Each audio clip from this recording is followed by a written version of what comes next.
Buenas, soy Marcos Río y en el año 2017 tuve la oportunidad de ir en un viaje de cooperación a los campamentos saharauis y poder visitar un proyecto que tenemos desde hace años en el Archivo Nacional.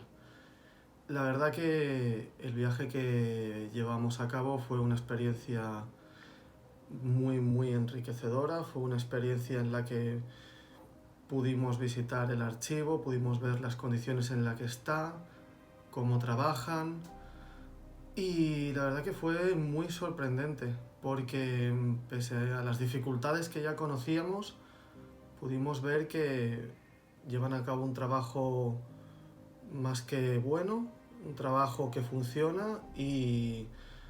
a pesar de ello pues tienen un archivo en unas condiciones que digamos que propician pues eso, que se pueda conservar documentación y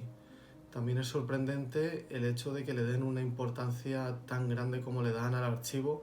y ver cómo en una sociedad el archivo puede jugar un papel muy importante